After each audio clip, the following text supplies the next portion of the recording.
I think it's happening now, Jill. We're live. Success. We're live. Oh dear. So we've had some technical issues, and we had to switch. One of us, which is me, had to switch computer and everything. But we do have. Did you have a drink? Are you having a drink while you are?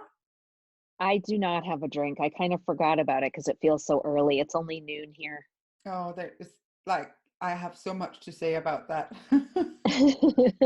But I do have Bloody Mary mix and the makings for a mimosa. So maybe I Fantastic. should You send should my have husband that. a message to bartend for me. Oh yeah, you should do that. That would be wonderful. So Jill, obviously I know who you are. Let's see. Let me just see if we can. Oh, like that. So I know who you are. But why don't you tell people who are watching who you are? Sure.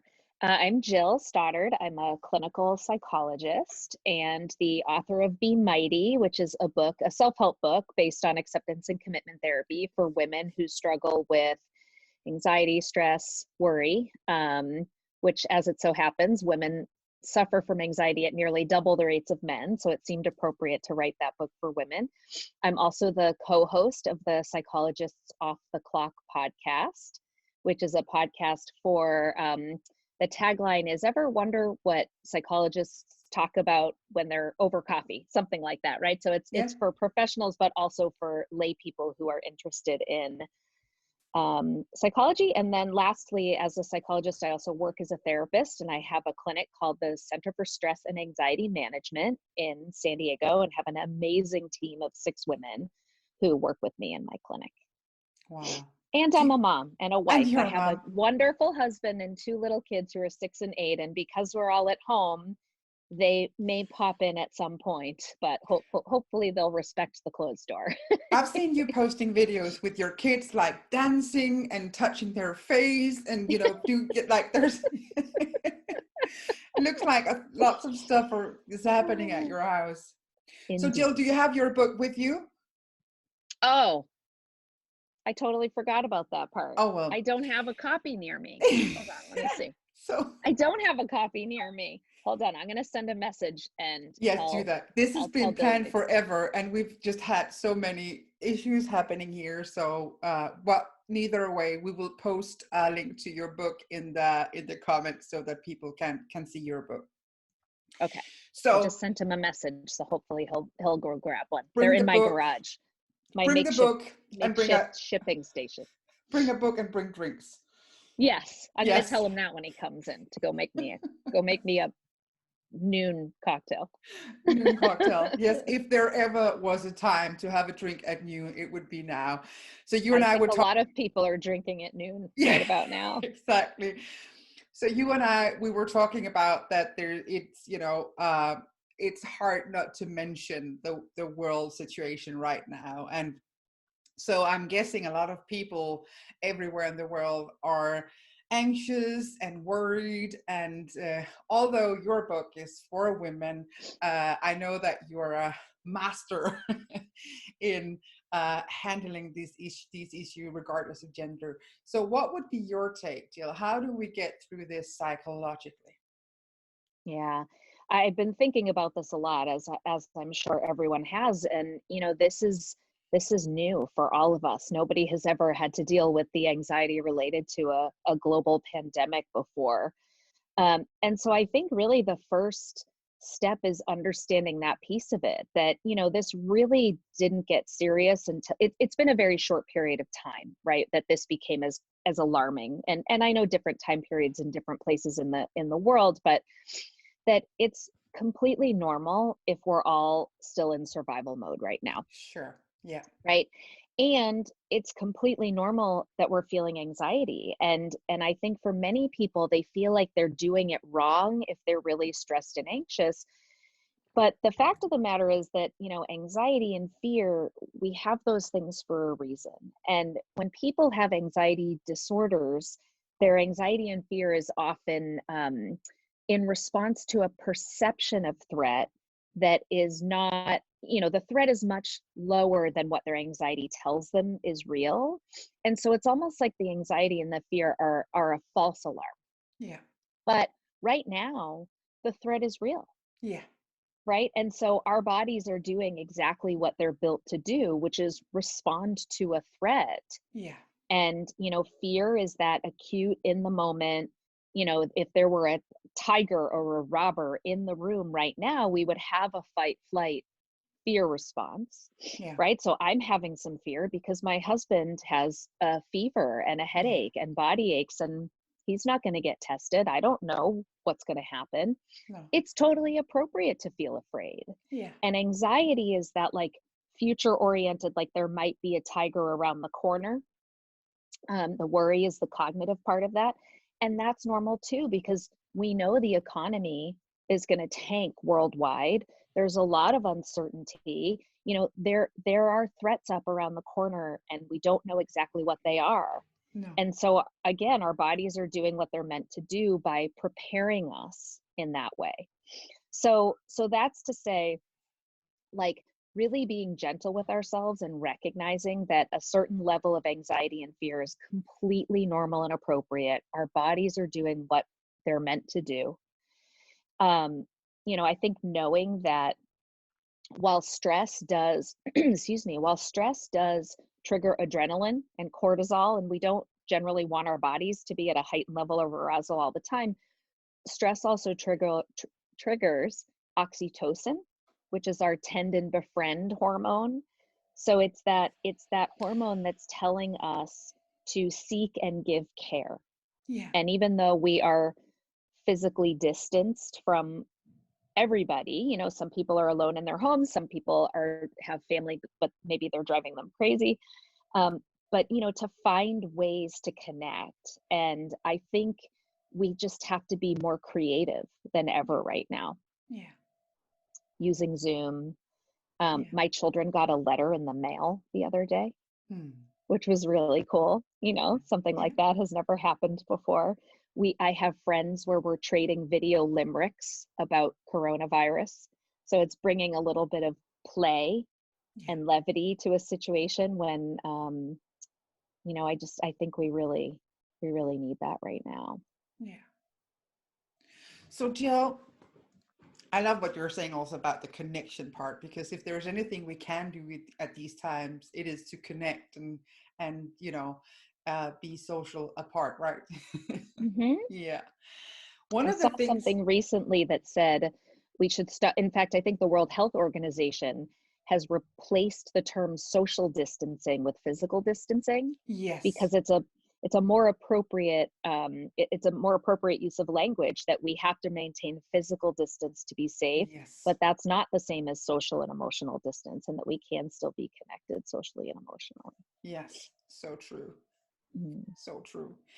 Jill, one of the things about you, one of the reasons that there are many reasons why I wanted you here with me. Um, you've made several books, haven't you? For those Two. who are, well, two, well, Two. and A couple. that's several. That's more than one. And one book, I know not everybody who are listening here are clinicians in ACT, but one of the books that you have made is the Big Book of ACT Metaphors, which is my Bible. I love it. Yeah, I love it. And I love you, and I love the way you teach and the way you are in this world. And one of the things that strikes me about you is that the encounters that you and I have had, that you are, as a person, so empowering and so brave and so vulnerable. And so is that something that you use when you're working with women or folks in general? Yeah, absolutely. I mean, I think you've hit the nail on the head. It's the way that I try to live my life. And I would say the same back to you. I think that's something that I've seen you model as well. And, I have found that the more I step out of my comfort zone and do brave things, even when my inner critic is loudly telling me that I have no business doing any of those things. I mean, and that certainly was the case when I wrote the Big Book of ACT Metaphors. I didn't even know that there was an ACT community yet at that time. I mean, I had a very loud voice saying, like, who do you think you are to write a book? You're not an expert. You can't do this. And I mean, and believe it or not, that happened even with the second book. And it happened when I was invited to co-host a podcast. I'd never co-hosted a podcast. Who am I to be a podcast co-host? So that, that voice never really goes away. And I just try to practice what I preach in connecting with my values. And as I say in the book, the me I want to be, in the Be Mighty book, the me I want to be. And I want to be someone who's brave and takes risks, even when it feels scary and I worry that I'm an imposter. And I think all humans can relate to that. I really do. I mean, I've never met anyone where I've brought up, the imposter thing where they've said, "Oh yeah, what's that? I don't have that." No. Everyone has an inner critic. Everyone has that, can relate to that feeling of being a fraud or an imposter. And, I've just found in my own experience that when I rely on my experience instead of what my mind is telling me, that there's typically a payoff, even when it's really scary. And my life has gotten bigger and has had more meaning as I've chosen to do those things. And so certainly, that is something I spend a lot of time talking to my clients about, is, what courage means to them, and in what ways are their own thoughts and feelings really holding them back from being the person they want to be or living the life they want, and finding ways to, move forward with all of that. Yeah. Well, you are a fantastic role model, and I'm so glad that, I'm glad to have you in my life, Jill. I really am. And so this book, the Be Mighty book, everybody watching this have to go buy it. Can I just say that you have to go and get it?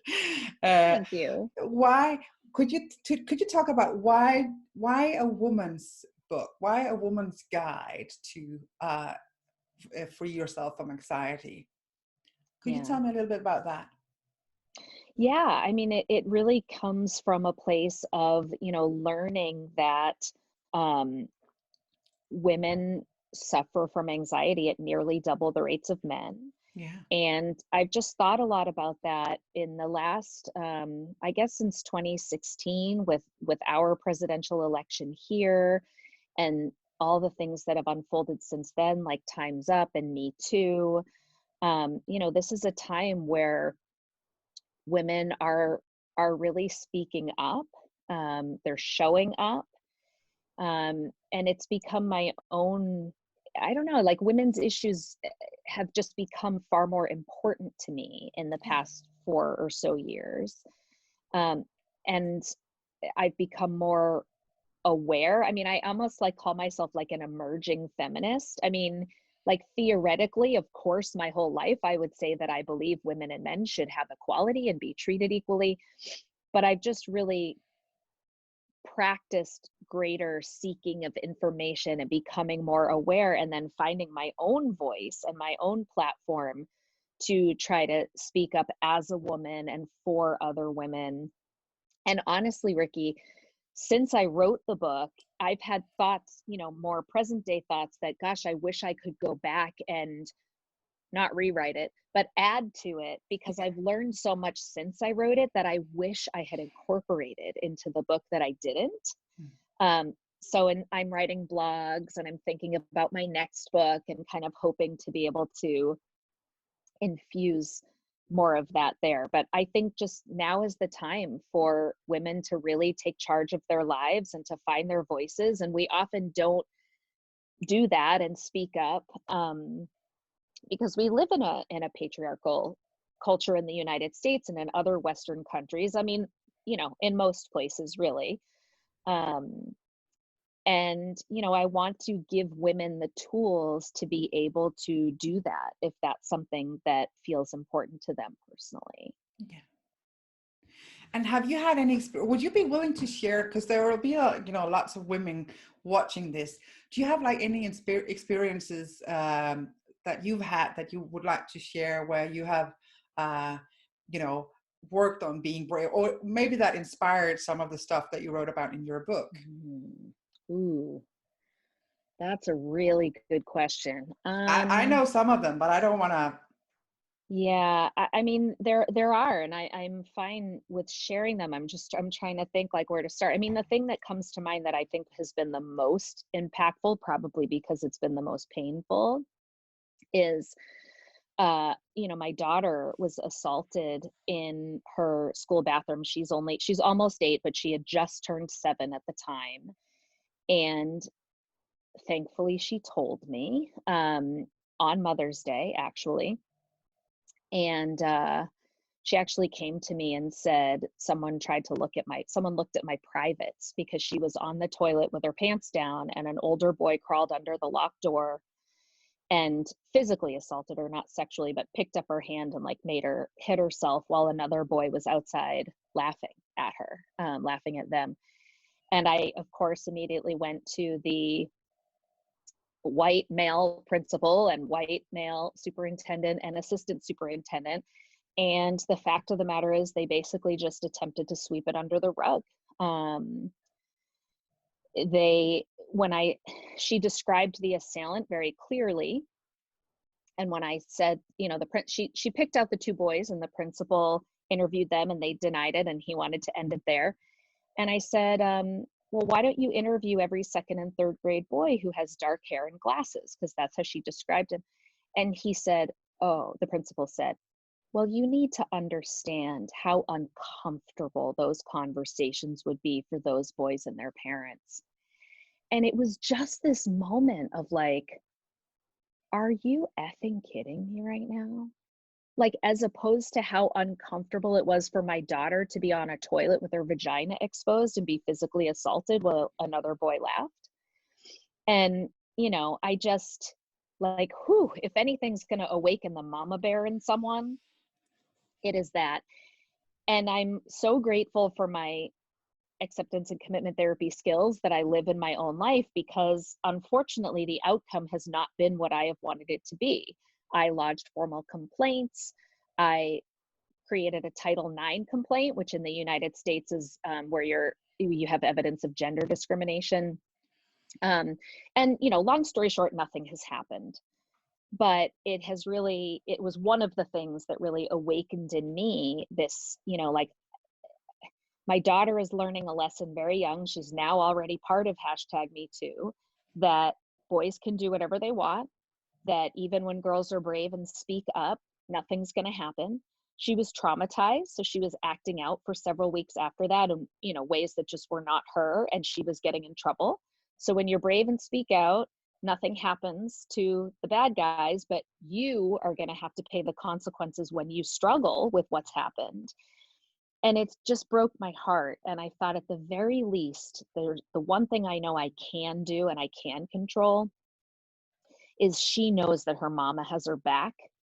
She knows that I am going to fight for her every step of the way and I'm not going to stop. And I've really made it a point. She is an almost 8-year-old feminist, and it is the greatest thing. And I don't know that I would be seeing as much of that if this hadn't happened. And, I'm not grateful that it happened by any means, but it was one of the things that I think really, grew that fire that was already growing inside of me from 2016. So thank you so much for sharing. That is that's again one of the things about you. You're so brave, and I love that when you're talking about the mama bear. And I know that so many women are facing situations where it might not be a mama bear situation, but it might be a situation where you want to speak up and you want to set down a boundary and you want to stand up for yourself. But you also have a mind that's telling you, things will get worse, and I will be bothering people. It'll be uncomfortable. So what would you tell women who are in that place where, like, I don't want to say anything. I don't want to be trouble. Yeah. What would your advice be? It's so hard because I think, there are many cases where what our thoughts are telling us, that we're overestimating the likelihood of a negative outcome. And that typically, if we test that out, like if we let our experience be our guide instead of our thoughts, we often learn that, it's not so bad and that we can handle it. But when it comes to these kinds of gender issues, the consequences are very real. I mean, the research supports that if we are too angry and aggressive, we will be punished, Yeah. whereas men are rewarded for coming across that way. But Yeah. unfortunately, I mean, this is the part where it gets a little depressing, is if we're too passive, whatever too Mm. means, Mm. um, we're basically told, like, you need to speak up more, you need to get a seat at the table, you need to be more assertive. But not too assertive, because if you're Yes. too assertive, now you're aggressive, and we don't like No. that, right? And No. and we've seen this with at least political elections in the United States, that there's a book actually called The Likability Trap by Yeah. Alicia Menendez, and she refers to this as the Goldilocks conundrum. And so if people know the story of the three bears and Goldilocks, it's this porridge is too hot, this porridge is too cold. And for women, it's always either too hot or too cold, and it's nearly impossible to find that just right. And so I think a couple things. I think at an individual level, that we need to really connect with our values. We need to connect with, again, the me we want to be. We need to hold outcomes lightly, because we don't have a lot of control over those outcomes. And, make those really hard choices. Like, is this important enough to me that I'm willing to move forward, risking that there very well may be real Yeah. fallout, but also knowing that change doesn't come out of a comfort zone. Change doesn't happen unless there are some of us who are willing to endure those consequences. I mean, Anita Hill, who, back in the 90s, she was probably the first face of the Me Too era without even knowing it. Christine Blasey Ford, coming forward about the Supreme Court Justice Brett Kavanaugh. I know, I'm sorry, all of my examples are so US centric, but I don't, Well. it's what I know. The outcome for them was not good. It was not good, but it moves the needle. Yeah. It moves the needle forward, right? And I don't know this for sure, but I am willing to bet if you asked either of those women if they had it to do all over again, would they have done anything differently? I suspect they would say no. I suspect that they would say, no, it was worth it, even though it didn't help me. Mm. I hope that it paved the way for the future. And honestly, that's the way that I make myself feel better about the school situation, is even though all the men in power declined to pursue my complaints, it is now documented, so that Yes. when this happens again, and it will, people will know it wasn't the first time, Yes. because we fought even though we lost our battle. Yeah. Um, so I think, does that answer the question? So I think it's that, at an individual level, values, maybe it's worth doing even if the outcome isn't what you want. And at a group level, I think the more women can get together and talk about these things and be brave together, that moves the needle even more. That's hallelujah.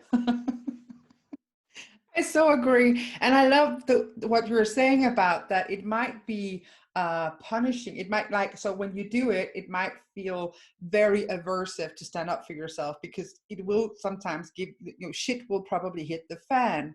But there's this like intrinsic reinforcement in connecting with the me I want to be, right? Yeah. So I am the me I want to be in the midst of a storm where I am so uncomfortable for everybody because I'm standing up for myself or for somebody else. 100%. I love that. I Yeah. love that. Yeah. What's it like for you? So I know that you are like growingly successful, like you're writing books and you're invited to speak, and you're very successful, and I just I cheer you from Thank you. Scandinavia. What's it like? I know many women are like, so when they are successful, they're told to not be, like you said, too successful, to like tone it down. Have you had any of that experience in your life? Yes, unfortunately, I have. Um, and what's interesting is, I think that that the source it comes from, I think they're unaware. So I'll give you a specific example. I feel a little guilty giving this example because I'm throwing two people who are very important to me a tiny bit under the bus, but I wrote about it in a public blog, so it's already out there. So when Be Mighty first came out and I was doing podcast interviews and, you know, it was getting a little bit of attention, you know, as women, it's hard for us, I think, to self-promote and put our stuff out there in the world. And so I was just texting my family, you know, my dad, my brother, my sister-in-law, and, you know, of course, my husband was in this loop too. And at one point, my dad said to me, I'm just a little bit worried that you telling us about your success might be making your brother feel bad. And it was coming from a good place because at that time, my brother was having a hard time. Everything's great and fine now, but he was having a bit of a hard time. And so I understood it as being well-intentioned, but I also don't think there's ever been a time where my dad has told my brother to tone down his success. You know, I just don't think that would ever come up as a thing. And, you know, right around that same time, my husband had a similar reaction where, you know, he kind of accused me of like being overly self-focused and that all I really care about is my book and my podcast, because I had just been invited to do the podcast around that same time, you know, which just felt mean and unfair because I was still juggling everything else in the world that I do. And, you know, even though his was not well intentioned, you know, his was coming more of a place like we were disagreeing about something else. Sure. And, but I don't think that they're even aware of it. I think these biases are so subtle and implicit that it is out of the realm of awareness that like there might be something gendered here, right? That like when women are having success and they dare to shine their light and share it with other people, there's something that feels wrong and threatening about that. Yeah. And it shouldn't. And I think the only way we change that, because it's very uncomfortable for me. Every time I post anything about anything good going on with me professionally, it just fills me with so much discomfort. And I think, you know, the only way that this ever changes is if, like we were talking about before, is if we're willing to have that discomfort and, you know, do it anyway and hope that it moves the needle. And I'm quite sure there are people out there who are like, oh God, Jill, enough already. We don't want to hear any more about what's going on with you. And I just have to be okay with that. You know, I'll hope it's not true, Yeah. but if it is true with some people, you know, that's okay. It feels worth it to me. And what I love what you're saying, because I think there's so much power in the in you know, practicing not being liked. Like, you Yeah. know, people don't have to like you all the time, and so choosing to operate or to navigate from the you want to be, right, instead of like what people will agree and not agree and whether they like me or not. That is 100%. Yeah. such a beautiful quality to have that. Well, and it's such a trap too, because we think we know what other people will like, but you know, no matter what you do, some people like it and some people won't. No. Right? Yeah, You know, it's sort of exactly. like I always think about it, and I've talked about this in therapy with clients, especially those who have been married, is, you know, think about when you planned your wedding and like half the people agree with the choices you're making and half the people don't. And so the only way to stay sane is to just do whatever the hell you want to do and like let go of trying to please everyone. And I think it's a good model for life, you know. Exactly. Um, and you know, the other thing that came to mind that's not totally related to this, but tangentially, is I think one of the other things we can do is when we see other women practicing these things. So for example, Janina Scarlett, who works with me at my clinic and is writing lots of books and has her own podcast, you know, when I see her self-promoting on social media, I try to retweet or, you know, share or forward those posts. Like I think that as women, we can lift each other up, Yeah. you know, help share each other's successes. So it's not like I'm going to be brave and I'm going to self-promote and I'm going to show my support of other women self-promoting by also cross-promoting them. And I think Exactly. that makes it less scary. I think it makes women more willing to keep at this and persevere. And I think it will, again, move the needle over time if we all commit to doing things like that. And really, that is something that we can all do. So you might not be comfortable self-promoting. Well, that's a skill we can practice. But there's always room, in my humble opinion, to amplify other women, like to Yeah. seek out our female sisters out there and amplify their work and their voice, etc. Mm-hmm. Yes, like you're doing right now. Yes. And look what you're doing right now, like what we're doing. I know the entire cast, your podcast, the podcast that you are co-hosting, it's all female as well, right? Mm-hmm. Yeah. Yep. It's 4 women who are amazing. Yes. Yeah. Indeed you are. Indeed you are. So so when people read your book, the Be Mighty book, what will you hope that they take away? Like, what would be the largest message Mm-hmm. to the women who read in your book? Yeah. I hope it's people walk away feeling a little less pathologized and more like their emotional experiences are a normal part of being human, Yes. and that instead of like fighting all of that stuff, they can turn their attention toward the me they want to be, that they can have a different relationship with anxiety so that it doesn't have to get in the way, and they can still live, big, bold, beautiful lives. How does one find out? So, so I know that this is what you're teaching, this is what we are teaching, both of us, but how does one find out the me who I want to be? Because I mean, for you and me, this might be obvious because this is our job. Like, but how does one find out the me I want to be? Yeah, that's a great question. So I like to think of it as that often when people feel stuck, like they want to change something in their life, it often feels like really huge. It's like these big future oriented goals, get a degree or, something. And, I think that, the me I want to be is more about in a moment, right? Like, so like in this one moment, I get to choose who shows up. First of all, I get to choose whether I show up. So like, what am I going to do? What am I going to choose to do or not do? The choice is very important. And then what are the qualities that I'm going to embody in this moment that I choose to show up, right? So like right here, you and I are choosing the me that we want to be. When you asked me the question about an example, I shared the one that creates the most emotion. I was biting back some tears. It made me feel incredibly vulnerable. But the me I want to be is authentic, open, vulnerable, even though I don't like feeling vulnerable. I want to be someone who chooses vulnerability. And so that's me showing up as the me I want to be in this one moment. And then there's going to be the next moment and the next moment and the next moment.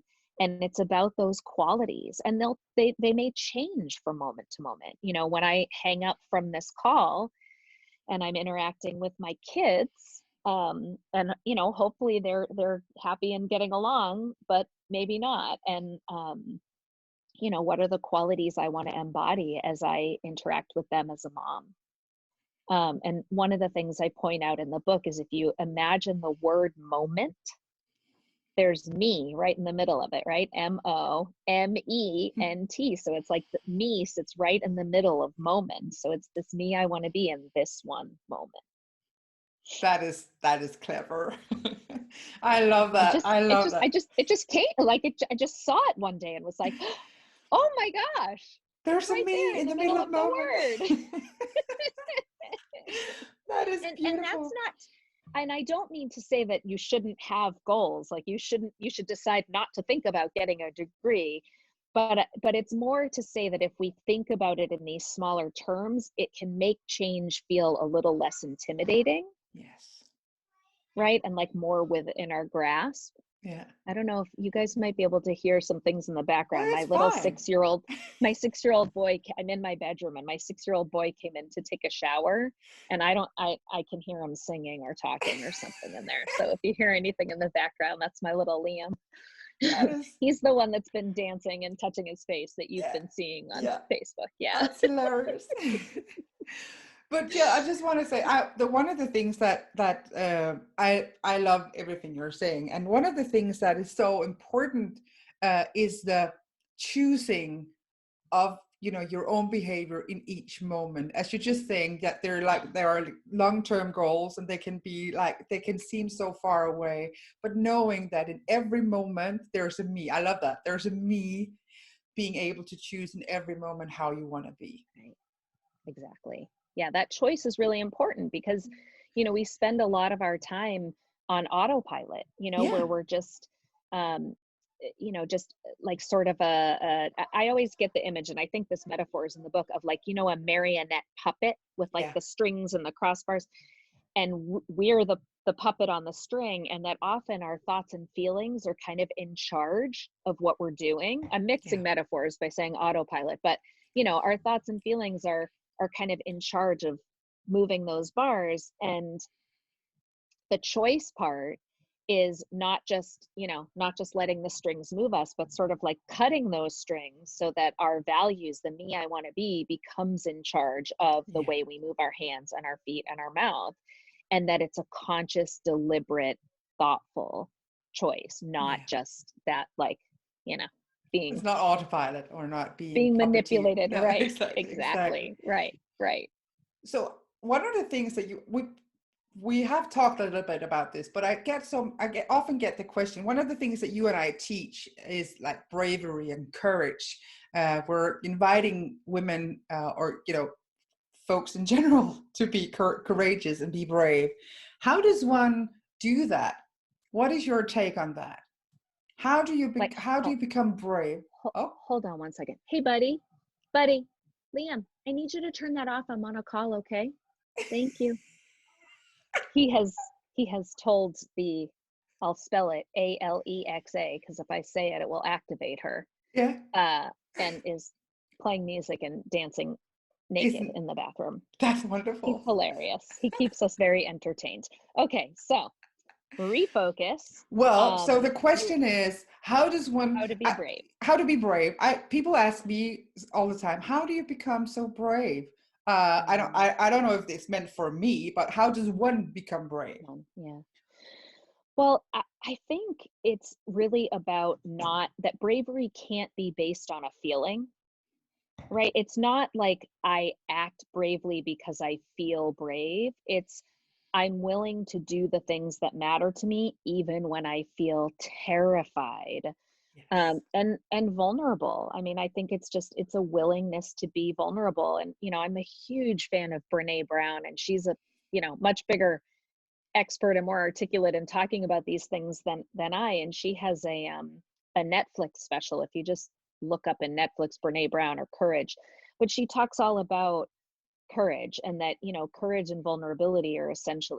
They go hand in hand. And if you want to show up in the arena, if you want to like really be the main actor on your own life stage, then it means choosing vulnerability. That's essentially the definition of courage. So Yeah. anybody can be brave.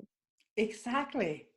One of the things that I say in my courses is empowerment is not about feeling empowered, it's about doing shit that empowers Yes. you. It's the doing, Yes, I right? love that so much. That's exactly right. It's And then about often doing. the feeling follows, Exactly. right? It's like Yeah. people talk about bravery and confidence and empowerment as if it's a feeling, but Yeah. it's a doing. It's a It doing. And if you do it and do it and do it and do it, often those feelings we associate with it start to build over time. I agree. There's a saying, I don't know, I think we can swear because it's 8 o'clock or 9 o'clock in Scandinavia, so we can swear. We're drinking as Woohoo. well. So move your ass and your mind will follow. I love that. It's such Yes. a great saying that first you do and then you feel. You might I love feel. that. I've Yeah. never heard that phrase. How You have I have it. missed that? Well, it's, if you, it's in all my workshops. It is. I've been to lots of your workshops. I don't know how that hasn't stuck. Move your ass and your mind will follow. I'm gonna like Yes. write it on my mirror. Exactly, but there's a certain quality, it's about doing first, and then feeling afterwards. Yeah. Yeah. And I think you have to do a lot before the feeling follows, because I think Exactly. what also happens is, like, when you first start doing things that are brave, even after you make the move, there can then be a lot of like terror and Yes. self-doubt and like, Yes. should I have done that? Was that a huge mistake? Yes. And that it can take a while. It can take a lot of doings. Yes. Oh, wait. Hey, Liam, will you go get me a copy of my Be Mighty book from the garage? Okay. Go There, get see? 100 Now copies. I'll be able to. Just one. My husband didn't respond to my text message that I sent him, but I just realized I have my little guy that can go be Yes, he can do my that. errand boy. Yeah. That's so sweet because you're mummying. I'm saying that as a verb, like you are mummying and being here at the same time. That's Yes. just wonderful. Yeah.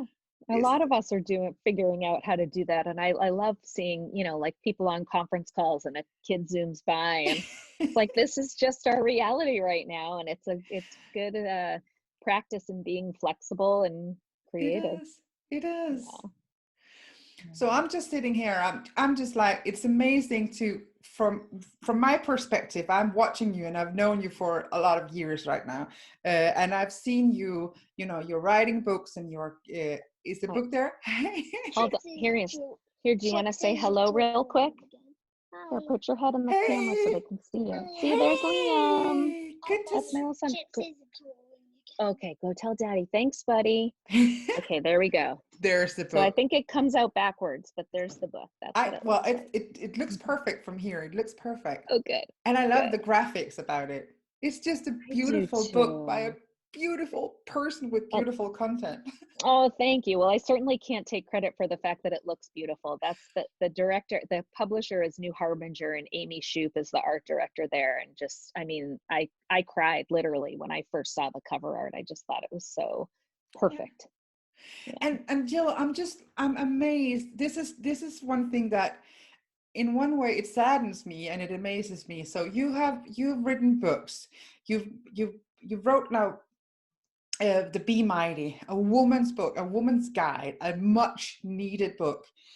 It's being celebrated, and it's hard for you to take credit. Like you are feeling guilty for telling people that you are doing something that is amazing. Mm-hmm. That is that's incredible and so saddening. Like, do you get what I mean? It's so Totally. it breaks my heart. So there's Yeah. something in there that I think that we should. It goes back to the amplifying each other, right? Mm-hmm. Sharing each other's success, but also be Yeah. willing to tell the world that you have something on your mind. Yeah, absolutely. And the other thing it makes me think of too is kind of going back to that, like a little bit of that imposter stuff, that it's hard to hear positive feedback. And I can't take credit for this insight, and I wish I could credit the person. And I know it was a woman. I just can't remember who it was. But um, I think a lot of us have this idea that if we just get enough success, experience, etc., if we just move up the ladder enough, that eventually we'll like solve the imposter syndrome. Like at some point we won't feel like imposters anymore. But I think what happens is that the more you do, or the more expert you become, the more you imagine people expect from you. Yeah, And so if anything, the imposter syndrome may even grow, yeah, right? Like the more known I am, or the more books I write, the more expert I'm expected to be, but I'm not an expert yeah, just because I wrote books, right? So yeah. it's just, and I think that's important for people to not strive and achieve with a goal of feeling better and reducing that voice, but instead like looking at that voice as like, what does this tell me about what matters to me? I would only care that people might think that or find out that I'm an imposter. I only care about that because this matters to me, this community matters to me, or Yes. women matter to me, or people with anxiety matter to me, or my family matters to me.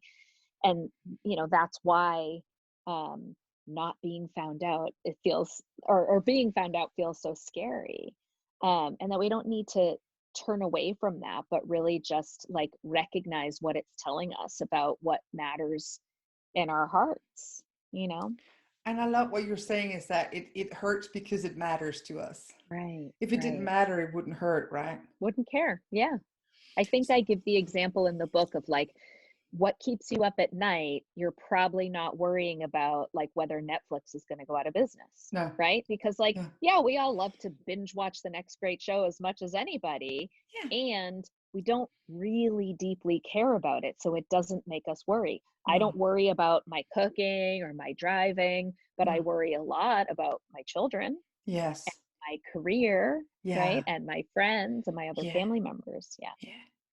And women too, we worry about our looks. Like we worry that our ass is too big or too small, or our breasts are, it's just amazing.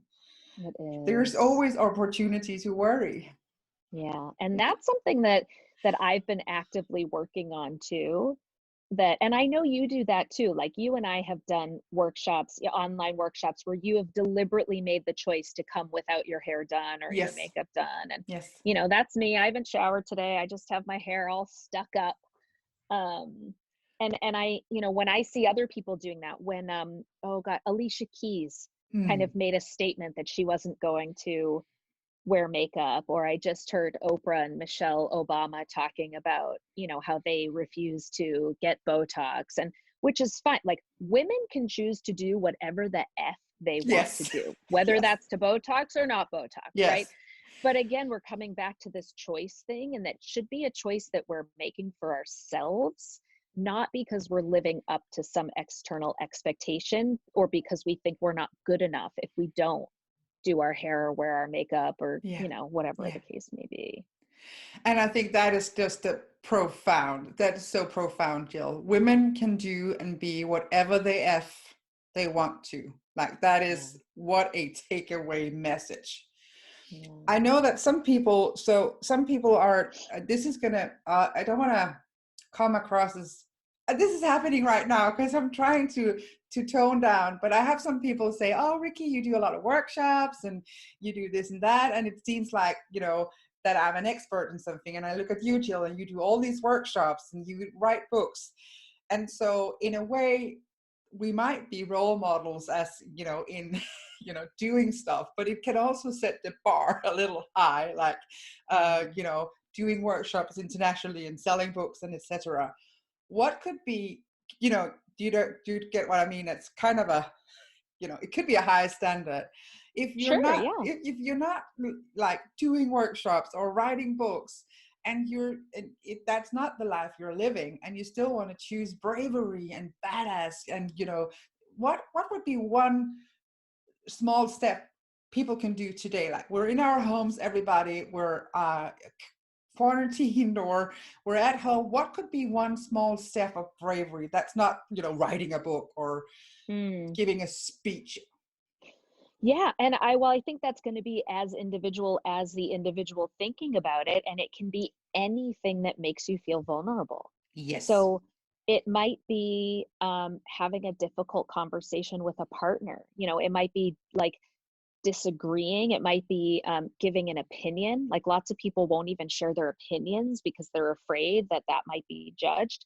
It might be posting something on social media that feels a little bit outside the comfort zone, whether that's an opinion, whether that's you without makeup, whether that's an accomplishment. Like, Yes.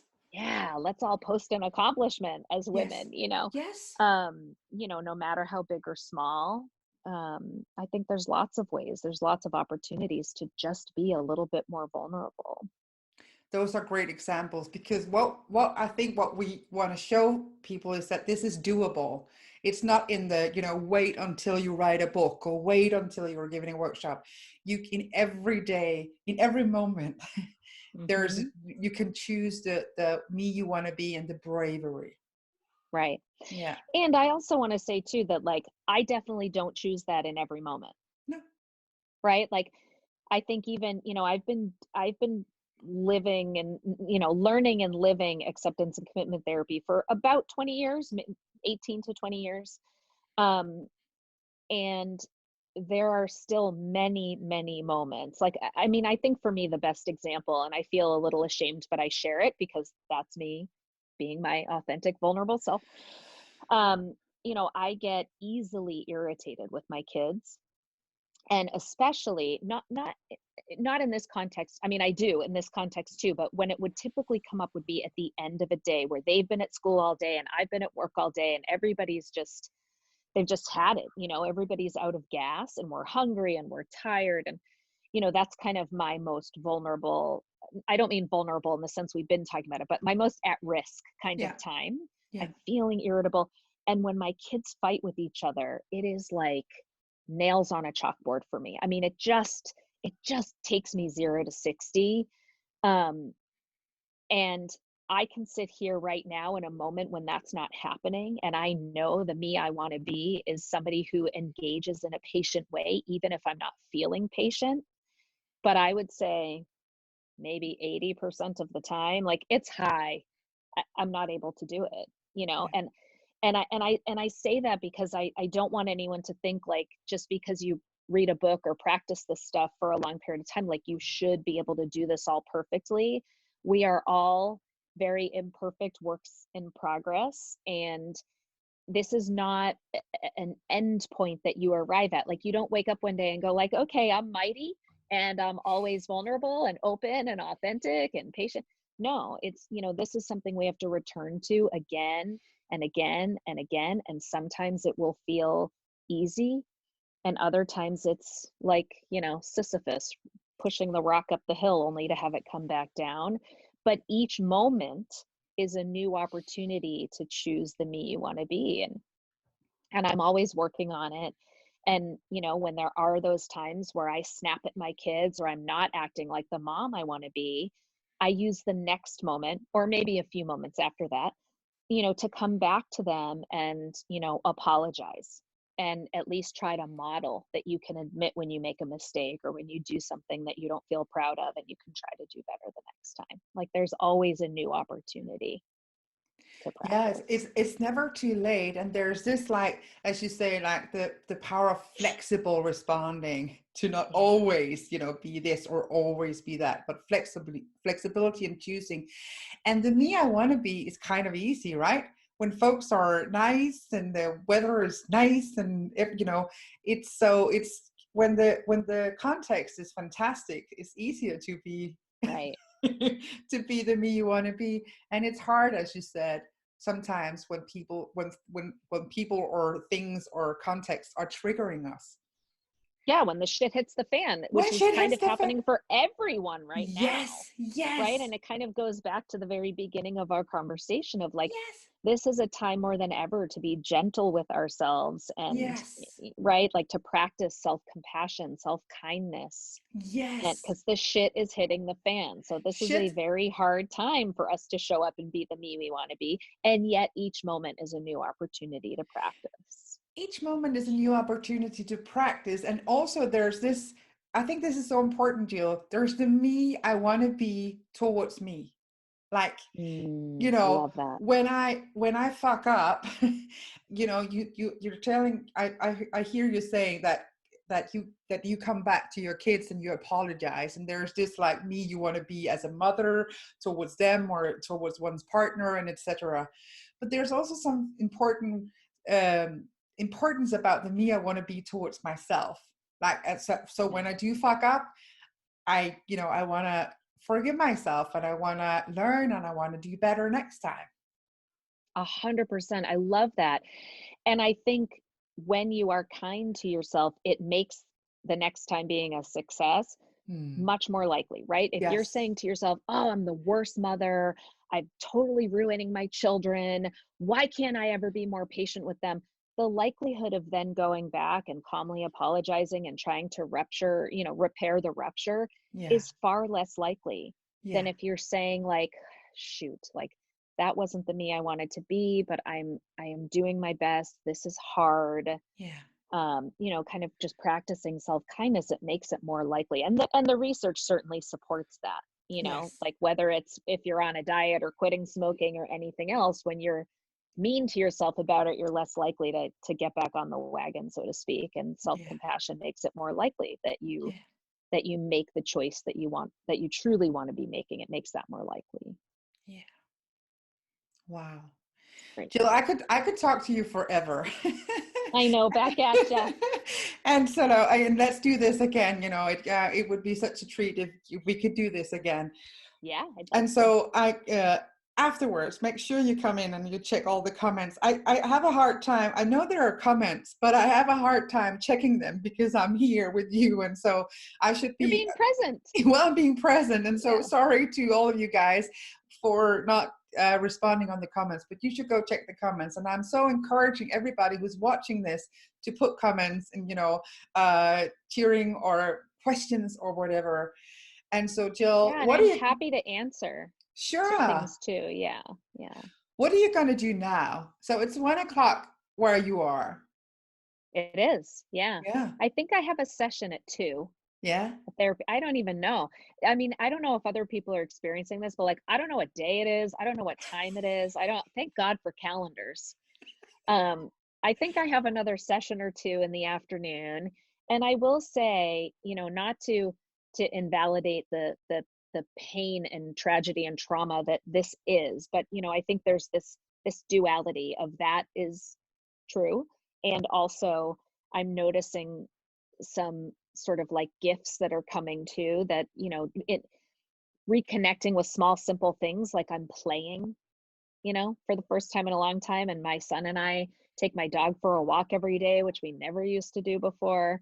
So there will be some of that this afternoon too, dance parties, and who knows. That's one of your gazillion beautiful qualities, is that you can find something that is meaningful even in the midst of a shitstorm like this. Yeah, and I think we all can, and I think Yeah. being able to make meaning of a shitstorm, it will help us all get through it and, Yeah. and thrive, like not just survive. Like right now we might just be surviving, and that's okay. Yeah. But this is a marathon, not a sprint. And I think Yeah. that when we can find small moments of joy and we can make meaning, that over time we'll be able to thrive and not just survive. All right. I hope. Yeah. Yes. And if people want to find me or reach out to me, I have a website that's just my name, jillstoddard.com. And so if people have questions or comments after this, I'm happy to be in touch with folks that way. Yes.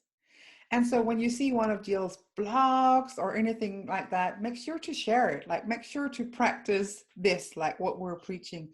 Let's amplify each other. And we will amplify, everybody out there. We will amplify you guys too. It doesn't go one way. Yes. It's both ways. Like, we will be happy to amplify. And also tell us what to amplify. Absolutely. I think Yeah. that is a great practice, is to Yes. specifically ask, because people don't necessarily know if you don't No. ask. And sometimes you'll be let down and disappointed, but that doesn't mean it's not worth asking. No. I love that.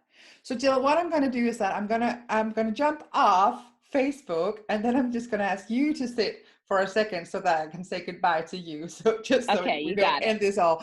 So for everybody watching, thank you for watching. I'm so sorry about the technical stuff. Shit happens, and we fixed it. So until next time, make sure to put comments and put love in the comments or questions, and take care wherever you are, and stay safe. Mwah. Bye, everyone.